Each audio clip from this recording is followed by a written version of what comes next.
కలుగునుగా. హల్లెలూయా. యోహాను సువార్త 6వ అధ్యాయము 37వ వచనం తీసారా? యోహాను సువార్త 6వ అధ్యాయము 37వ వచనం. 37వ వచనం, తండ్రి నాకు అనుగ్రహించిన వారందరూ నా యొద్దకు వద్దురు, నా యొద్దకు వచ్చిన వారిని నేను ఎంత మాత్రము బయటికి త్రోసివేయును. దేవుడు మనందరితో మాట్లాడును గాక. ఆమేన్. ప్రార్థన చేసుకుందాం. తండ్రి నీకు వందనాలు. ఈ సమయం ముందు ఇగో చదవడం లేఖ బాగానే జ్ఞాపకం చేసుకోండి. దేవా, మీ సేవకులుగా నిలబడుతున్నాను. మీ తండ్రి ఆత్మ నేను మాట్లాడుతున్న మాట మీరు కదా వాగ్దానం నెరవేర్చి నాతో కూడిన బిడ్డలతో సమాజంతో మీరు మాట్లాడి నన్ను మమ్మల్ని బలపరచండి. మీ మాటలు జుంటె తేనే దారుల కన్నా మధురమైన దేవా మీకు స్తోత్రం. నీ నోటికి నన్ను బోరగా వాడుకోమని, నీవు మాత్రమే మహిమ పొందుకోమని అడుగుతూ, కేవలము యేసు నామానికి మాత్రం మహిమ కలగాలని వేడుకుంటూ మహిమ మీరే పొందుకోమని అడుగుతూ యేసు నామములో ప్రార్థిస్తున్న పరమ తండ్రి. ఆమేన్. ఆమేన్. ఆమేన్. దేవుని నామానికి మహిమ కలుగునుగా. హల్లెలూయా. అవకాశం ఇచ్చిన యేసుకి మాత్రం మహిమ చెల్లిస్తున్నాను. కొలిచి మందిరి కూడా నా ప్రత్యేకమైన వందనాలు. దేవుడు దీవించునుగాక. ఆమేన్. ఆమేన్. మంచిది బిడ్డలారా, మరి సమయం అందు యోహాను సువార్త 6వ అధ్యాయం 37వ వచనం ఏం చెప్తున్నాడంటే, తండ్రి నాకు అనుగ్రహించిన వారు అందరూ నా యొద్దకు వస్తారంట. దేవుడికి స్తోత్రం. ఏమండి, తండ్రి నాకు అనుగ్రహించిన అందరూ నా యొద్దకు వస్తారు అనే మాట చెప్తున్నాడు. అంటే ఎవరు చెప్తున్నారు ఈ మాట అంటే, యేసు ప్రభు వారు అక్కడున్న జన సమూహంతో చెప్తున్న మాట. ఓకేనా? ఈ ఉదయకాలం మనందరికి కూడా చెప్తున్న మాట ఏంటంటే, తండ్రి అంట యేసేకి అప్పగించాడంట. ఎవరిని అప్పగించాడు?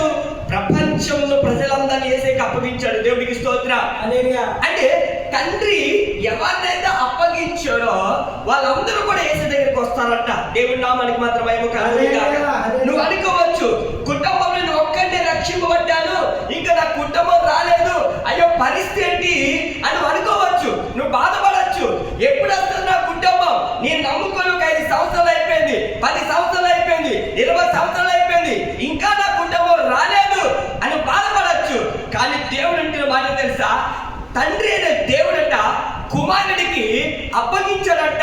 ఎంతమందిని అంటే భూమి మీద ఉన్న ప్రజలందరినీ కూడా యేసేకి అప్పగించాడు. దేవుడికి స్తోత్రం. హల్లెలూయా. దేవుడి నామానికి మాత్రం మహిమ కలుగునుగాక. అంటే అప్పగించిన అందరూ ఎక్కడికి వస్తారు? యేసే దగ్గరికి వస్తారు. దేవుడికి స్తోత్రం. అంటే ఈ భూమి మీద ప్రతి ఒక్క మానవుడు కూడా దేవుడి స్వరూపంలో చేసుకున్నాడు, దేవుడి పోలికలోనే చేసుకున్నాడు. ఖచ్చితంగా తండ్రి కుమారుడికి అప్పగించాడు. అప్పగించిన అందరూ కూడా యేసే దగ్గరికి వస్తారు. దేవుడి నామానికి మహిమ కలుగునుగాక. నువ్వు బాధపడవసరం లేదు, భయపడవసరం లేదు. నీ కుటుంబం ఖచ్చితంగా ప్రభు దగ్గర రాబోతున్నారు. దేవుడికి స్తోత్రం. హల్లెలూయా. చూడండి, వాక్యం ఒక మాట చూద్దాం. ఏమంటాడో చూద్దాం. యెషయా గ్రంథం ద్వితీయోపదేశ కాండం పక్కన ఉండే యెషయా గ్రంథము చూద్దాం ఒకసారి. 2వ అధ్యాయం ద్వితీయోపదేశ కాండం పక్కన ఉంటుంది యెషయా గ్రంథం 2వ అధ్యాయము చదువుతున్నాడు. 1వ వచనంగా చదువుతున్నాడు. చూడండి. నూను కుమారుడని యెహోషువ వేగుల వారిని 2 మనుషులు పిలిపించి, మీరు పోయి ఆ దేశమును ముఖ్యముగా ఎరుకోని చూడని వారితో చెప్పి సిద్ధిమునొద్ద నుండి వారిని రహస్యంగా పంపెను. వారు వెళ్ళి రాహాబు అని ఒక వేశ్యంట చేరి అక్కడ దిగగా, దేశము ఏగులు చుట్టూ ఇశ్రాయేలు యొద్ద నుండి మనుషులు రాత్రి వేళ ఇక్కడికి వచ్చిన్నారని ఎరుకో రాజులకు వర్తమానం వచ్చినట్లు. దేవుడికి స్తోత్రం. అంటే యెహోషువ కాలంలో జరిగిన సంఘటన ఏంటి అని అంటే, దేవుడు పాలు తేనె ప్రవహించే దేశానికి ఇశ్రాయేలు ప్రజలు నడిపించాలని ఉద్దేశం కలిగి ఉన్నాడు. అయితే మోషే తన దినాలు పూర్తి చేసుకున్న తర్వాత, మోషే తర్వాత ఎన్నుకున్న వ్యక్తి యెహోషువ. దేవుడి సందు నమ్మకంగా బ్రతికిన కుమారుడు. అందుకే మోషేకి తోడున్నట్టుగా యెహోషువ నీకు కూడా తోడే ఉంటానని వాగ్దానం చేశాడు దేవుడు. ఆ విధంగా యెహోషువ నడిపించుకుంటూ వస్తున్నాడు. అయితే ఇప్పుడు ఏం చేయాలంటే, దేవుడు చూపించిన ప్రాంతంలో, దేవుడు చూపించిన దేశంలో అడుగు పెట్టాలి ఇశ్రాయేలు ప్రజలు. అయితే యెహోషువ ఏం చేశాడు? తన దగ్గర ఉన్న 2 మనుషులు పిలిచి ఇగో ఆ దేశము ఎలా ఉందో, దాని పరిస్థితి ఎలా ఉందో చూడండి, వెళ్ళండి. 2 మనుషులు పంపించాడు. అక్కడ ఎరుకో పట్టణానికి వారు వెళ్ళండి, మొత్తం అంతా చెక్ చేసి రండి అని పంపించినప్పుడు 2 మనుషులు బయలుదేరి వెళ్ళారు. వెళ్తున్నప్పుడు వాళ్ళు ఎక్కడికి వచ్చారండి? ఎరుకో ప్రాకారాలు ఉన్నాయి. ప్రాకారం మీద రాహాబు అనే వేశ్య తన ఇల్లు కట్టుకుంది, ఇల్లు ఉంది అక్కడ, ఆ ఇంట్లో ఆమె జీవిస్తుంది. సరాసరిగా ఆమె దగ్గరికి వెళ్ళగానే ఏం జరిగిందంటే ఆమె ఇంట్లోకి వెళ్ళి ఆమెతో మాట్లాడిన తర్వాత ఎరుకో రాజుకు ఒక వర్తమానం వచ్చింది. ఏంటి వర్తమానం అంటే, ఇగో మన దేశం చూడడానికి వేగుల వారి మనసులోకి ఇద్దరు వచ్చారు. వారు ఎక్కడ నీ దగ్గర ఉన్నారంటే ఆవిడ చెప్తారు, ఆ మ్యాటర్ అంతా అక్కడ చదువుతూ ఉంటారు. అయితే ఈ రాహబ్ అనేసి ఏం చేసిందంటే ఇద్దరు మనుషులు దాచిపెట్టింది. వారు రాను నా ఇంటికి వచ్చిన్నారు, ఇప్పుడు వెళ్ళిపోయారు, ఏమి తగినంత వాళ్ళు పట్టుకుంటారు, ఖచ్చితంగా వెళ్ళాలని ఎరుకో నుండి వచ్చిన రాజు మనుషులు వస్తే వాళ్ళకి చెప్తే వాళ్ళు వెళ్ళిపోతారు. అయితే జరిగిన సంఘటన ఏంటి మనం బాగా చెక్ చేసుకుంటే, ఎప్పుడైతే అలా దాచిన తర్వాత జరిగిన సంఘటన 9వ వచనం చదువుతున్న వినండి. యెహోవా ఈ దేశం మీకు ఇచ్చుచున్నాడని, మీ వల్ల మాకు భయం పుట్టినని, మీ భయం వల్ల ఈ దేశ నివాసులందరికీ ధైర్యము చెడునని నేను ఎరుగుదును. మీరు ఐగుప్తు దేశం నుండి వచ్చినప్పుడు మీ ఎదుటి యెహోవా ఎర్ర సముద్రము నీరును ఎలాగా ఆరిపోచేసిన, యోర్దాను తీరమున్న అమోరీయుల ఇద్దరు రాజులైన సీహోనుకును ఓగుకును మీరు ఏమి చేసిద్రో, అనగా మీరు వారిని ఎలాగ నిర్మూలన చేసిద్రో ఆ సంగతి మేము వింటుమి. హల్లెలూయా, దేవుడికి స్తోత్రం. హల్లెలూయా. మీ దేవుడు ఎలాంటోడో, మీ దేవుడు ఎంత గొప్పడో, ఎంత మహిమకార్యం చేశాడో మాకు తెలుసు. ఎవరు చెప్తున్నారు అంటే రాహబ్ అనే యెషయా చెప్తుంది. ఆమె జీవితంలో మీ దేవుడు ఎలాంటోడో, మీ దేవుడు ఏ కార్యాలు చేశాడో, అక్కడ ఇద్దరు రాజులకి ఏం చేశాడో, ఎర్ర సముద్రం ఆరిపోయిన చేశాడు, యోర్దాను 2 పాయలుగా చేశాడు, అంత మహిమ గల దేవుడని రాహబ్ అనే యెషయా అక్కడ ఇద్దరు మనుషులతో మాట్లాడుతుంది. అయితే జరిగిన సంఘటన ఏంటి మనం బాగా చదువుకుంటే ఆమె అంటది ఒక మాట, ఏమిటో తెలుసా, ఇగో నేను నీకు ఉపకారం చేసింది, ఇప్పుడు నాకు మీరు ఉపకారం చెయ్యాలి. ఏంటో ఉపకారం అయితే, మీరు ఈ దేశం మీదకి రాగానే అర్థమవుతుందా, నాకు నా తండ్రి ఇంటి వరకు అందరికీ రక్షణ కావాలి, భద్రత కావాలని ఆమె అడుగుతుంది. దేవుడి నామానికి మహిమ కలుగును గాక. అయితే ఎప్పుడైతే అంటారో ఆ ఇద్దరు మనుషులు దాచిన తర్వాత ఈ దేశం మీదకి మీరు వచ్చినప్పుడు నన్ను మాత్రమే కాదు, నా తల్లిదండ్రుల్ని, నా అన్న తమ్ముల్ని, వాళ్ళకి కలిగిన భార్యల్ని, వాళ్ళకి కలిగిన పిల్లల్ని, నా అక్క చెల్లెల్ని, వాళ్ళ భర్తల్ని, వారి పిల్లల్ని అందరినీ కూడా మీరు కాపాడాలన్న దేవుడికి స్తోత్రం. ఎవరు అడిగారు అంటే రాహబ్ అనే విషయాలు అడిగింది. అది యోహాను సువార్త 6:30 ఏం చదువుకున్నా, తండ్రి నాకు అనుగ్రహించిన వారందరూ నా యొద్దకు వస్తారు. దేవుడికి స్తోత్రం. పాత నిబంధన గ్రంథంలోనే యెహోషువ కాలంలోనే రాహబ్ అని ఇంటూ అందరినీ కూడా దేవుడు యేసేకి అప్పగించాడు. దేవుడికి స్తోత్రం. అంటే ఆ కాలాల్లోనే రాహబ్ అని ఇంటి వారందరికీ కూడా ఏం చేశారంటే, ఇప్పుడు తండ్రి అయిన దేవుడు ఏం చేశాడు, ఈ యేసు ప్రభు చేతికి రాహబ్ కుటుంబాన్ని అప్పగించాడు. దేవుడికి స్తోత్రం. ఆమె అడుగుతుంది, ఇద్దరు మనుషులు దాచింది, కానీ ఎంతమందికి వేసింది రక్షణకి అంటే ఇంటందరికీ. అర్థమంతా అన్నదమ్ములకి వేశారు, అన్నదమ్మ భార్యలకు వేసింది, అన్నదమ్మ పిల్లలకి వేసింది, అక్క చెల్లెలకి వేసింది, అక్క చెల్లెలు భర్తలకి పిల్లలకి కూడా నా తండ్రికి తల్లికి నాకు రక్షణ కావాలి, భద్రత కావాలి అని ఏం చేస్తారు యేసయ్యకి విన్నపం చేస్తుంది. అక్కడ మనుషులు చెప్తే మీరు వస్తే ఇలా చెయ్యాలి అని అన్నాడు. దేవుడి నామానికి మాత్రం ఎంత గొప్ప భాగ్యం సార్, ఎంత గొప్ప దండిత. ఆమె ఏమడిగింది తెలుసా, మీరు దేశం వస్తే మాకు భద్రత కావాలి అంటే. అది యోహాను 6:30 మనం చదువుకున్నారు. ఏం చదువుకున్నా, తండ్రి నాకు అనుగ్రహించిన అందరూ యేసయ్య దగ్గరికి వస్తారు. ఈరోజు రాహబ్ అనే విషయం యెహోషువ కాలంలోనే రాహబ్ అనే ఇంటి ఆ కుటుంబాన్ని తండ్రి అప్పగించాడు. ఇప్పుడు అందుకే ఆమె ఏమడుగుతుందో తెలుసా, మాకు రక్షణ కావాలి, మాకు భద్రత కావాలని అన్నది. ఎప్పుడైతే ఇద్దరు మనుషులు దాచినప్పుడు ఏం జరిగింది తెలుసా, ఆ మనుషుల్ని ఒక తాడుతో కింద దింపుతుంది. అది ఏ కలర్ అంటే రెడ్ కలర్ దారం. దేవుడికి స్తోత్రం. రెడ్ కలర్ తాడుతో ఆ ఇద్దరు మనుషులు దింపుతుంది. ఇగో మేము వచ్చినప్పుడు ఈ ఇంటికి ఒక ఆనవాళ్ళు కావాలి అని వారు చెప్పినప్పుడు ఆ తాడు ఆ ఇంటికి కడతారు. దేవుడికి స్తోత్రం. అక్కడ ఉంటుంది ఎర్రని దారం అని, ఎర్రని తాడో అని ఉంటుంది అక్కడ మనం చదువుకుంటే. అది గుర్తుపెట్టుకోవాల్సిన విషయం ఏంటో తెలుసా, ఆమె ఖచ్చితంగా ఇగో మీరు ఇక్కడికి వచ్చినప్పుడు ఇగో ఖచ్చితంగా చూసి మేము దాటి వెళ్ళిపోతామని అంటారు. దేవుడి నామానికి మాత్రం మహిమ కలుగును. హల్లెలూయా. అర్థం చేసుకోవాలి, ఏమిటి అర్థం చేసుకోవాలి. ఈరోజు తండ్రి రాహబ్ ఇంటి వారిని అప్పగిస్తే నీ కుటుంబాన్ని అప్పగించలేదా? నీ పిల్లలు అప్పగించినారా దేవుడికి?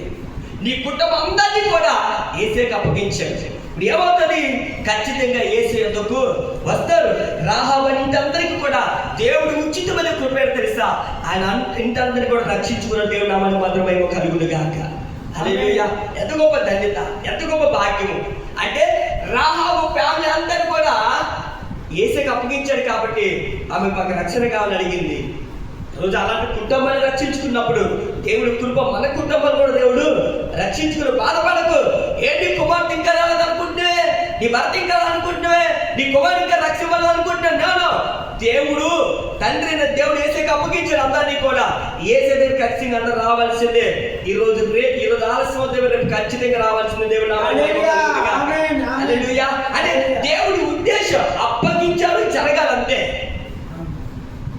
తండ్రి అప్పగించాడు, ఆమె ఇంటందరికీ రక్షణ అడిగిందంట, అందరికీ కావాలన్నారు. అంటే రాహాబు అనే విషయ ఇంటి వారందరినీ తండ్రి దేవుడు ఎప్పుడూ యేసుకి అప్పగించాడు.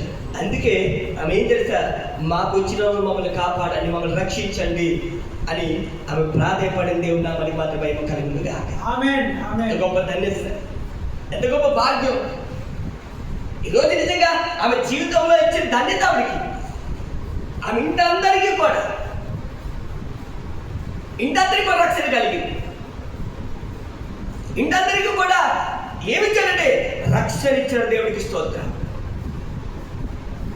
ఆ కుటుంబం అలాగా దేవుని శ్రద్ధలు ఏం చేసి తెలుసా, రక్షించుకున్నాడు దేవుడు ఆ కుటుంబాన్ని. అందరి దేవుని నామానికి మాత్రమే కలుగును గాక. మరొక మాట చూద్దాం, చూడండి. కీర్తన గ్రంథం 69వ కీర్తన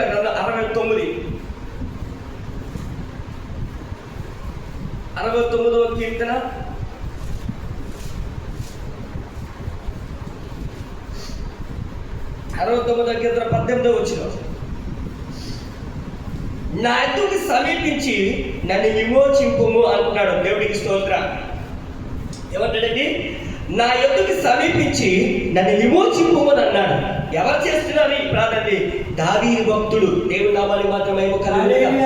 ఎందుకంటే నా ఎద్దుకు వచ్చి అని అన్నాడు. అంటే యేసయ్య మన యొద్దకు వచ్చి మన పరిస్థితులు మార్చేవాడు, మన స్థితిగతులు మార్చేవాడు, మన ప్రతి విషయంలో కూడా మన యొద్దకు వచ్చేవాడు. దేవుడికి స్తోత్రం. మన బాగా చెక్ చేసుకుంటే యోహాను సువార్తలో ఒక మాట ఉంటుంది. ఏంటి ఆ మాట అంటే, 38 సంవత్సరాల బట్టి బాధపడతాడు.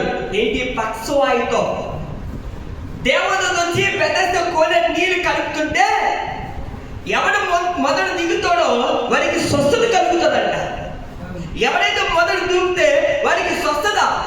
దేవదూత వచ్చి నీరు కలపడం వీడి పాపం ఏం తెలుసా, 38 సంవత్సరాలు బట్టి అదే వ్యాధితో బాధపడుతూ వాడు వెళ్ళే సమయానికంట మరొకడు వచ్చి బెతెస్దా కూడా దూకేస్తున్నాడంట. వాడు గుడ్డోడు ఎవడైనా సరే బాగు చేయబడుతున్నాడు. దేవుడికి స్తోత్రం. హల్లెలూయా. అంటే బాగు చేయబడుతున్నాడంట. ఇది 38 సంవత్సరాల బట్టి బాధపడుతున్నాడు. కనీసం ఎవరికి జాలి లేదు. అయ్యా ఇది 37 సంవత్సరాలు ఇది కాలు చేయ కదా అంటే, ఉదాహరణ ఒక మాట. ఇప్పుడు ఒక కన్ను లేనాడు ఉన్నాడు, బెతెస్దా కోనేటి నీరు కలిపి దేవదూత వచ్చి కన్ను లేనాడు కంట 2 కాలు చేతులు లేనాడు ఒక పెద్ద వ్యాధి కదా. అంటే కన్ను లేనాడికి కాళ్ళు ఉన్నాయి, చేతులు ఉన్నాయి, అని నడుస్తున్నాడు. కానీ వీడికి పక్షవాయువు, నడవలేని స్థితి కదా. అయ్యా నాది కన్నే కదా, రేపు దేవదూత నేను దూకుతాలే, ఇది బాధపడుతుంది కదా, ఈయన తీసుకెళ్ళి ఇయ్యాలని ఆలోచన ఉందా? లేదు. ఎవరి స్వార్థం అదే. ఈ లోకం అదే స్వార్థంతో బ్రతుకుతుంది. ఎవడలా పోతే నాకే అనే విధంగా బతుకుతుంది. అయితే ఎప్పుడైతే ఆ బాధ అది 38 సంవత్సరాలు బాధపడుతుంటే ఎన్నడమో వెనక్కి రావడం వారి జీవితం జరుగుతుంది. వారి పరిస్థితి మారట్లేదు. ఎందుకంటే మరొక నుంచి దూకేస్తున్నాడు. అయితే ఏం చేశాడు అంటే, అందుకని ఇక్కడ కీర్తనకారుడితో ఒక మాట ఏమన్నాడు, నా ఎద్దుకు సమీపించి నన్ను విమోచింపు అన్నాడు. అంటే వారికి 38 సంవత్సరాల బట్టి విమోచన లేదు. 38 సంవత్సరాలతో బాధపడుతున్నాడు. 38 సంవత్సరాలు సమస్య ఎదుర్కొంటున్నాడు. 38 సంవత్సరాల బట్టి భయంకరమైన వ్యాధి అది. వారికి ఎవరికి సహాయం చేసిన లేడు. వారి భయంకరమైన జీవితంలో ఉన్నాడు. ఇప్పుడు యేసయ్య 38 సంవత్సరాల బట్టి బాధపడుతున్నాడు. దానికి దగ్గరికి వెళ్ళాడు. అందుకన్నాడు, నా యొద్దకు వచ్చి నన్ను విమోచింపుమన్నాడు. దేవుడికి స్తోత్రం. హల్లెలూయా. ఇప్పుడేంటి?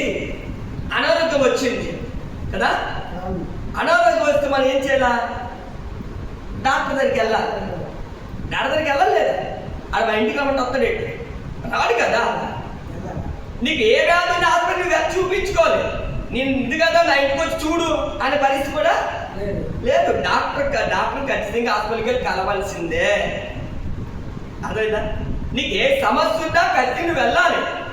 వెళ్ళకుండా నీకు నా ఇంటికి వచ్చి చేయడు. అర్థమైందా?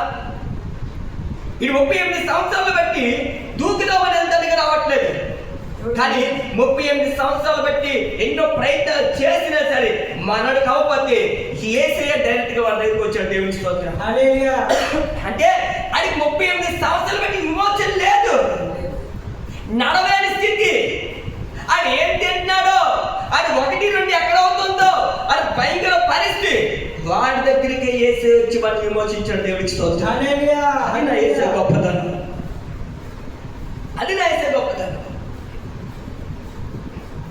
నా ఎద్దకు వచ్చిన ఖచ్చితంగా తండ్రి నాకు అప్పగించిన కత్తి నాకు వస్తారు, వచ్చాడు. కానీ సమస్యలు ఉన్నప్పుడు నువ్వు వెళ్ళవలసి లేదు, నువ్వే నీ దగ్గరికి వేసే వచ్చే దేవుడు. దేవుడికి స్తోత్రం. నీకే కష్టం ఉన్నా బాధ ఉన్నా యేసయ్యా అని మనసు బుద్ధిని పిలిస్తే నీ ఇంటికి వస్తాడు, నీ హృదయంలోకి వస్తాడు. నీకు నెమ్మది సమాధానం ఇవ్వడానికి, నిన్ను బాగు చేయడానికి నువ్వు పిలిస్తే చాలు దిగి వచ్చే దేవుడు నా యేసు ప్రభువు. దేవుడికి స్తోత్రం. హల్లెలూయా. అదే ఆయన మహిమకార్యం చేసే దేవుడు. దేవుడు నామానికి మహిమ కలుగునుగా. అది అన్నాడు. ఏం చేశాడు? వారి దగ్గరికి వచ్చి అయ్యా నేను 38 ఆ స్టోరీ అంతా చెప్తాడు అక్కడ మనం చదివితే. 38 సంవత్సరాలు బాధపడుతున్నాడు అయ్యా, ఇలాగే లోకమని ఎవరు దూకేస్తున్నాడయ్యా, నా పరిస్థితి ఉందయ్యా. అందుకే బెతెస్దా కోనేరు కంటే శక్తిమంతుడు ఆయన ఎందుకు వెళ్ళాడు. దేవుడికి స్తోత్రం. బాధపడుతున్న దగ్గరికి వచ్చి పడిన దేవుడు అండి. నువ్వెక్కడికి వెళ్ళవసరలే,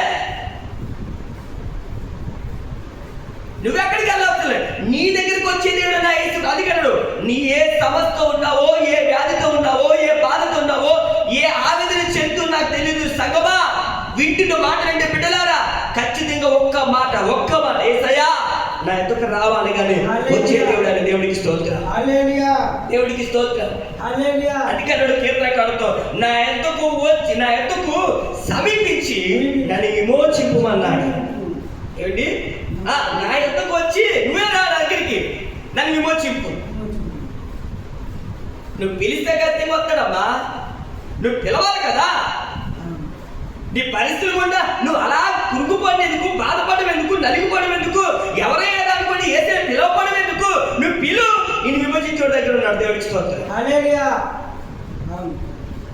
దావీదు అలా అంటాడు, నా ఎద్దుకు నువ్వురా అయ్యా అని పిలుస్తున్నాడు. పిలిచాడు, విమోచింపబడ్డాడు. ఇశ్రాయేలు రాజు ఉన్నాడు. దేవుడికి స్తోత్రం. నేను అంటాను ఉదయం నువ్వు పిలవాలి. నువ్వు ఎక్కడో ఏదో పరిగెట్టవసలే, నీ ముందుకి నీ ఇంటికి వచ్చి వెళ్ళిన యేసు ప్రభువు. దేవుడికి స్తోత్రం. అందుకని నా ఎద్దుకు వచ్చి ఏమన్నా మనం చదువుకుంటే నన్ను విమోచింపు అన్నాడు. నా ఎద్దుకు సమీపించి నన్ను విమోచింపు అంటే దానికి ఏదో కష్టం ఉంది. అందుకే దావీదు ఆ ప్రార్థన చేస్తున్నాడు. ఈ ఉదయకాలు ఆ ప్రార్థన చేస్తావనుకో, ఈ ఉదయకాలు ఖచ్చితంగా ఆ విధమైన అడిగేవనుకో, నువ్వు ఏ సమస్య ఉన్నా, ఏ బాధ ఉన్నా నీ ఎద్దుకు వచ్చి నువ్వు విమోచిస్తాడు. దేవుడికి స్తోత్రం. హల్లెలూయా. దేవుడి నామానికి మహిమ కలుగునుగా. దేవుడి నామానికి మహిమ కలుగునుగా. ఎంత గొప్ప దేవుడు, ఎంత మహిమ గల దేవుడు. దగ్గరికి వచ్చి విమోచిస్తాడంట, విమోచించే దేవుడు అంట. దేవుడు నామానికి మహిమ కలుగునుగా. అది కట్టడు అక్కడ చదువులు వచ్చిన అన్నాడు. ఏమన్నాడు తెలుసా? నా శత్రువులు చూచి నన్ను విడిపింపు అని అన్నాడు. దేవుడికి స్తోత్రం. ఎవరైనా శత్రువులు చూసి నన్ను విడిపింపు అని అన్నాడు.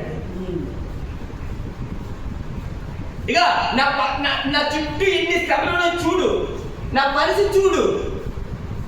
ఇప్పుడు నేను ఏం చేయాలా? విడిపించబడాలి. అంటే ఈ రోజు నోరు తెరిచుంటే స్పందించాడు దేవుడు. అడగాలి నువ్వు. అంటే నీకేం శత్రువుతో ఉంది? ఇప్పుడు చాలా యవనస్తులకి అడిగామనుకో ఏమంటారు తెలుసా? ఒరే బాబు ఆ సెల్ ఫోన్కి అలాగే ఎడిట్ అయిపోతురా, అది మానేరంటాడు చెప్పడం. అది వింటావు, అది చెప్పేవాడికి అది నచ్చదు. వాడు దానికి ఏమైపోయాడు? బానిసత్వం అయిపోయాడు. ఇలా తాగితే చెడిపోతావు అని చెప్పనుకో, అది వెండు ఏమవుతాడు? అది చెడిపోతే సాగి దానికి చెప్పిన వెండు ఎందుకు దానికి బానిసత్వం అయిపోయాడు. అంటే సెల్ ఫోన్ ఒక శత్రువు, నీకు త్రాగుడు ఒక శత్రువు, పాపం ఒక శత్రువు. ఇప్పుడు ఏం చేయాలంటే విడిపించబడాలి. ఏమిటి? కొంతమందికి అప్పులను శత్రువు, కొంతమందికి ఎగ్రెస్ట్గా భర్త శత్రువు కొంటాడు, భార్య శత్రువు కొంటారు, పిల్లలకి శత్రువు కొంటారు. అలా అంటే పైగా అంట, అందుకంటాడు నన్ను విడిపింపని అంటున్నాడు. కొంతమంది రాత్రి మనసుగా నిద్ర పట్ల కళ్ళు మూసి తెచ్చారు, అనేకమైన జ్ఞాపకం వస్తున్నాయి, వాటి వల్ల ఆందోళన వస్తుంది, వాటిని నిద్ర పట్టట్లేదు, వాటిలో భయంతో పడుకోడు. శత్రువు అది. దాన్ని విడిపించబడాలంటే నీ యొద్దకు రావడానికి దేవుడు సిద్ధంగా ఉన్నాడు. తండ్రి అనే దేవుడు నిన్ను అప్పగించాడు యేసయ్యకి. నువ్వు పిలిస్తే వచ్చేస్తాడు ఖచ్చితంగా. ఖచ్చితంగా ఈరోజు నీ యొద్దకు వచ్చి నేను విమోచించేవాడు, విడిపించేవాడే నా యేసు ప్రభువా. దేవుడు నామమునకు మహిమ కలుగును గాక. లోకంలో ఏది నీకు శత్రుత్వం ఉందో ఖచ్చితంగా దానిని విడిపించేవాడే నా యేసు క్రీస్తు ప్రభువా. దేవుడికి స్తోత్రం. హల్లెలూయా. బాగా చదువుకుంటే దేవుడి వాక్యంలో ఒక మాట ఏమంటాడంటే, ఒక కుమార్తెకి బాగోకపోతే ఆ కుమార్తె విషయంలో ఆ తల్లి గురించి అడుగుతారు. అడిగితే ఏం జరుగుతుంది అక్కడంటే, యేసయ్య ఇజ్రాయేల్ గొర్రెలు ఎత్తుకే కానీ నేను వరకు వెళ్ళు అని అంటాడు. అక్కడ కొంచెం సంభాషణ జరుగుతుంది.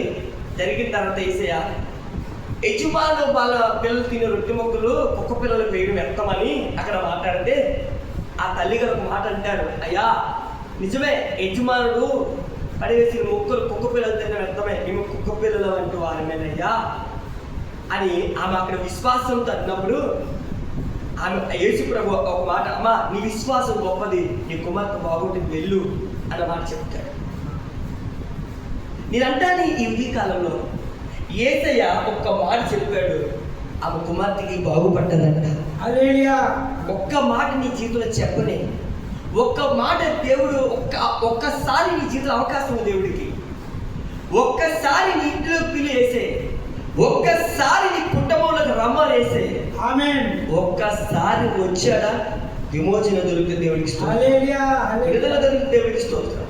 అందుకే అంటున్నాడు మాట, తండ్రి నాకు అప్పగించిన అందరూ అందుకు వస్తారు. అయితే ఇప్పుడు ఏమంటాడు, నా ఎద్దుకు వచ్చిన వారు ఎంత మాత్రం నేను త్రోసివేసేవాడిని కాదు. నా జీవితంలో ఒక సాక్ష్యం అది. యేసు ప్రభు సేవకు వచ్చి ఆయన పిలిచి 9 సంవత్సరాలు, నేను 9 సంవత్సరాలు కూడా దాన్ని పిలిచాడు, ఆయన దగ్గరికి వచ్చాడు. ఈరోజు కూడా నన్ను ఎప్పుడు కూడా త్రోసివేయలేదు. నాకు ఈరోజు ఆయన అప్పగించిన పని, దాని ప్రతి విషయంలో కూడా నన్ను పోషించుకుంటూ కాపాడుకుంటూ దేవుడు వస్తూనే ఉన్నాడు. నేనే ఒక సాక్షి.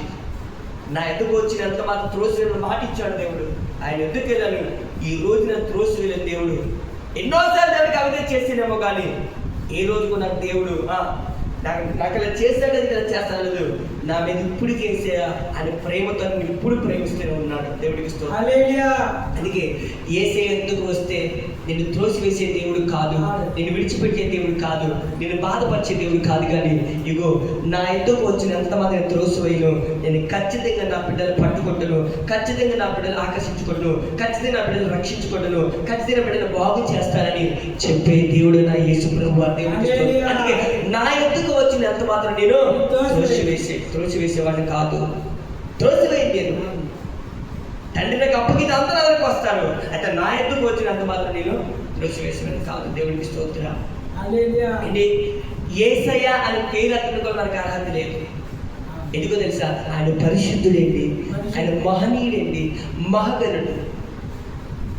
ఆ పేరు అతనికి అర్హత లేదు మనకి. కానీ ఈరోజు మనం అంటే చాలా ఇష్టపడే దేవుడే, మనం అంటే చాలా ప్రేమించే దేవుడే, అంత కృపగల దేవుడే. దేవుడు నామానికి మాత్రం మహిమ కలుగును గాక. హల్లెలూయా. అందుకంటాడు నా ఎద్దుకు వచ్చిన అంత మాత్రమును త్రోసివేయును కాదు. ఇప్పుడు రాహవేశ్య తండ్రి అప్పగించి వస్తుంది, ఇప్పుడే నువ్వు పాపం చేసిందని వద్దని చెప్పాడు కాదు కదా, చెప్పేవాడు కాదు కదా. నువ్వు పాపం చేసావు, నువ్వు ఎలా వస్తున్నా దగ్గరికి అని అనేవాడు యేసు ప్రభువు కాదు. ఎప్పుడు ఆ మాట అండు. అందుకే బైబిల్ కింద మనం చదువుకుంటే దేవుడట పరిశుద్ధుల కొరకు రాలేదంట, పాపుల కొరకే వచ్చాడట. దేవుడికి దేవుడికి స్తోత్రం. పాపుల కొరకే యేసు ప్రభు వచ్చాడని చెప్పాడు. పరిశుద్ధుల కొరకు రాలేదంటే ఆయన పాపుల కొరకే వచ్చిన్నాడు. దేవుడు నామానికి మహిమ కలుగును. హల్లెలూయా. నేను అంటాను, ఆయన ఎందుకు వస్తే, ఆయన దగ్గరికి వస్తే, ఆయన కావాలని వస్తే, యా నన్ను ఆదుకోనంటే ఖచ్చితంగా నీ ఎందుకు వచ్చి నిన్ను ఆదుకునే దేవుడికి స్తోత్రం. హల్లెలూయా. దేవుడికి స్తోత్రం. ఈరోజు నువ్వు పిలిస్తే రావడానికి సిద్ధంగా ఉన్నవాడే నా యేసయ్య. దేవుడు నామానికి మాత్రమే కన్నాడు. యోహాను సువార్త చదువుకున్న వాటిలో తండ్రి నాకు అప్పగించి అందరూ అదుకు వస్తారు, నా ఎదుకు వచ్చినంత మాత్రం నేను త్రోసివేసేది కాదు. ఇప్పుడు రాహాబు కుటుంబం దేశానికి వచ్చింది, రక్షింపబడ్డది, మొత్తం అందరికి రక్షణ అడిగింది, ఏసే రక్షించుకున్నాడు. ఈరోజు నీ ఎద్దకు వచ్చి నీ పరిస్థితులు మార్చే దేవుడు, నీ ఎద్దకు వచ్చి నీకు రక్షణ ఇచ్చే దేవుడు, నీ ఎద్దకు వచ్చి నిన్ను స్వస్థపరిచే దేవుడు, నీ ఎద్దకు వచ్చి నీ పరిస్థితులన్నీ కూడా మార్పు చేసిన దేవుడే నా యేసు ప్రభువారు. ఆ దేవుడే మనందరికీ తోడుగుండును గాక. ఆమేన్. ఆమేన్. ఆమేన్. ప్రార్థన చేసుకుందాం. తండ్రి నీకు వందనాలు, ఎంతో కృతజ్ఞతలు చెల్లిస్తున్నాను దేవా. నీ ఎందుకు అయ్యా వచ్చినంత మాత్రం శ్రేష్ఠుడు కాదు తండ్రి. నీకు అప్పగించిన అందరికీ కత్తి దగ్గరికి వస్తారు. మేము మాత్రమే కాదు, మా ఊరు ప్రజలు, మా ప్రాంత ప్రజలు, మా దేశ ప్రజలు, ఎవరి ప్రపంచ ప్రజలు ఎందుకు వచ్చుదురు గాక, వారిని అందరిని పట్టుకుందురు గాక. ఆమేన్. కార్యం జరిగించు, అద్భుతం చేయి. ఇంకా నా కుటుంబం రక్షింపబడాలని ఎవరైతే అనుకుంటూ ఉన్నారో ఇగో వారు కూడా వ్యాధిలో ఉన్నారు. ఆమేన్. అందరి మిమ్మల్ని స్తుతిస్తూ మహిమపరుస్తూ ఘనపరుస్తూ మహిమ ఘనత ప్రకృతి పొందుకోవడం ఈ మాటలు అందరూ ఫలింపచేయమని, వీటిని ప్రతి బిడ్డ జీవితంలో కార్యం జరిగించమని అడుగుతూ యేసునామములో ప్రార్థిస్తున్న పరమ తండ్రి. ఆమేన్. ఆమేన్. ఆమేన్. యేసు రక్తమే జయం, శిలువ రక్తమే జయం. యేసు నామమునకు సంపూర్ణ జయం కలుగును గాక. ఆమేన్. ఆశీర్వాదం మన పరమ తండ్రి దేవుని ప్రేమ, యేసుక్రీస్తు కృప, ఆదరణకర్త పరిశుద్ధాత్మనే సహవాసం ఇప్పుడు ఎల్లప్పుడు జరగబోతున్న పరిచయలకు, జరగబోతున్న ఆరాధనలకు యేసయ్య నాకు కావాలంటూ నా కుటుంబానికి ఖచ్చితంగా రక్షించిన నమ్ముతున్న ప్రతి కుమారుడు ఇప్పుడు ఎల్లప్పుడు పరిశుద్ధాత్మని సదాకాలం నడిపించును గాక. ఆమేన్. ఆమేన్. ఆమేన్. అందరి కొందరు దీన్ని ఆశీర్వదించును గాక. ప్రజలు గాడ్ బ్లెస్ యు.